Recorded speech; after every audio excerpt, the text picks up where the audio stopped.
All right, good morning. I'd like to welcome you to today's video lecture on Module 38.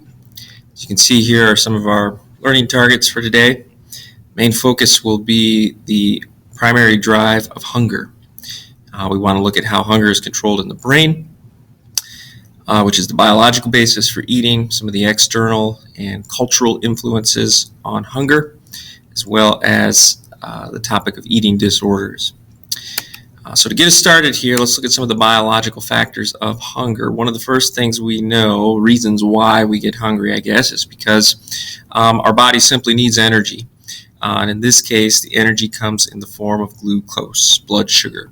When we have low levels of glucose, that triggers the hunger message to the brain that lets us know that it is time to eat. Speaking of the brain, again, we know it does play a role here when we look at the hypothalamus and the role of the hypothalamus in particular. As we learned back in Unit 3, we know it's part of the limbic system. It controls hunger, thirst, sex, also plays a role in sleep. These are some of the basic biological functions of our body. If you did Psych Sim, you should know some of this already in terms of the different areas of the hypothalamus. If you remember, part of that activity asked you to either stimulate or destroy through the process of using a lesion parts of the hypothalamus in the brain of a rat. And one of the things you need to be able to do is differentiate between the lateral and the ventromedial areas. The lateral area we're going to identify as the hunger center. This is the area that's when it's stimulated will produce the hunger sensation, and when it's destroyed will decrease the desire to intake food. The ventromedial area is the area that has the opposite effect. We call this our satiety center.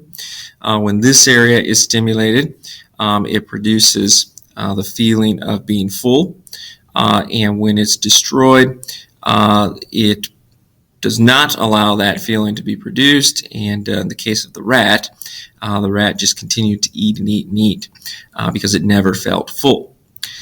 This little chart here kind of helps you keep it straight. As we mentioned earlier, the lateral area is our hunger center. So you can see here when it's activated, the rat overeats. When it's destroyed, the opposite effect. And then when we look at the ventromedial, when that is stimulated, it produces the sensation of satiety or being full. And when it's destroyed, the rat does not know when to stop eating. So our brain does play a role in regulating the hunger drive. Another biological factor is a hormone, leptin. Leptin is a hormone that is produced by fat cells. When we have high levels of leptin in our bloodstream, it does serve to reduce appetite. And when you think of cases of obesity, some cases of obesity may be a result of a hormonal imbalance. In this case, low levels of leptin, which would increase appetite in many cases. Another factor that influences how we eat biologically is our BMR, also known as the basal metabolic rate. This is the rate at which our body will burn food for energy. We know the technical term for that is calories. And there are several factors that can influence our basic metabolic rate. Your age, your sex, your body size, genetics, and the types of food that you intake.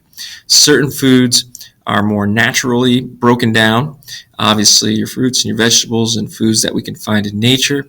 When foods are processed, that can slow down your metabolic rate. The younger you are, the faster your metabolic rate is. Males tend to have a faster metabolic rate than females. Body size also plays a role, as well as genetics. Here's a chart you can see that looks at the influence of age in particular. And you can see as we get older, our metabolic rate, which would be calories burned per hour, decreases. And that is why at 43 years old, I could not eat the same way I did when I was 18 or 20 years old because my body does not burn through that food like it used to. My metabolism is slowed down. So that's another factor. So your biological factors include the role of your hypothalamus, hormones, your metabolic rate. But as you know, there are other reasons besides biological that we eat. One of those is a cultural reason. And if you think about your holidays, maybe you experience some of this social elements of eating. Holiday parties and gatherings. There was food there, and you may not have even been hungry. But because the food was there and everyone was eating, you felt that you almost needed to participate in that social aspect of it. And if you think about how many of our social gatherings are centered around food, whether it's going out on dates, business lunches, dinners, food is a big part of our social habits. Another factor, environmental factor that can influence what we eat and when we eat, I guess, is the time of day. Sometimes we eat simply because the clock says it's time to eat. For example, here at school, we're eating lunch pretty early if you have a lunch. My bet is when you're not at school, you're probably not eating lunch that early. But because the clock says it's time to eat, that is your set-aside time to eat, we find ourselves doing that. We also find pleasure in eating. We know that there are some pleasurable effects that come from eating foods. If you think about your favorite food and why it's your favorite food, probably not just the taste, but also some psychological reasons there as well. And we also know this, here in the United States especially, portions play a role. If you think about buffets and our cafeteria effect, we call it, when there's more options, more variety, that leads us to eat more, and our portions are much larger than often they need to be. So these are some other cultural and environmental factors related to hunger. Now, one of the other things we want to look at are when eating habits can get out of line and unhealthy. We'll look at the issue of eating disorders here, in particular anorexia, which we know is characterized by the weight loss. And this irrational fear of gaining weight and their body image is also distorted. They see themselves as being overweight when in fact they are skin and bones. And we're going to have you read an article here about some of the latest research regarding anorexia, who suffers the most, and some of the trends regarding it. And in your book, specifically, you can see the symptoms for diagnosis on page 336.